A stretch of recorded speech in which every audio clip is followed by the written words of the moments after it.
Pet aisu gyalam tadi ai samakti chenja chongjabani lebaki oina Manipur si kaiba tare aidana kuki gi lanjida adagi maitai tumna ba halak pagi khongba ma lak pasi kuki sina masi thingdaba yade haibagi andugumba iho mugo loinana yam kanna aiji koigi foxna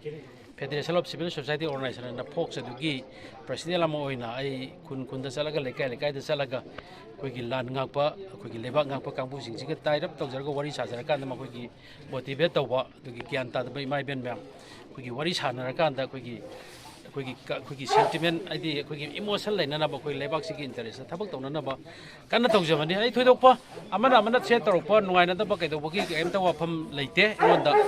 ado aina tawjababu la Manipur kandaba ya lebak kandaba ya di haibani adubu aigi sigumba wakhalon leiba mi ama da smai tawdara ingonda bom langgelam bansi madugi midu karma minu sina aina gyan ta dirise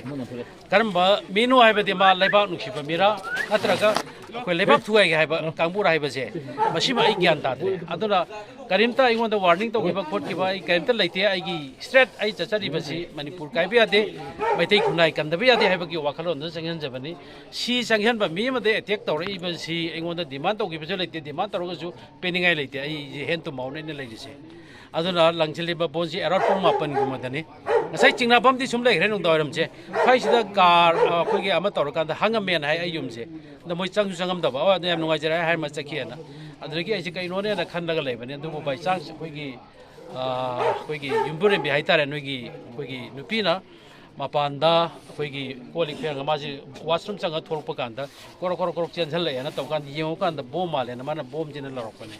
adu baina chen thora leba ka thorpa kan di leiram dre gari ma thawur ki ba awalom da thawur ki bagi signal ma phet phangawi sina tanda thoidokpa leite adubu sigumba akhoi ma semgi marakta Manipur kanji Manipur thuai loisi maitai khonai kanjena khanba wakhalon oiragadi suma thabaksi nolo ni ingonda tawrisi hoi ai di thokre noina soibetegi thogasu moina maduma matung da thon bigno atopa du tawbino imaleba nu sibata aragadi imaleba ke thabak tawbiu imaleba nu sideba taragadi adom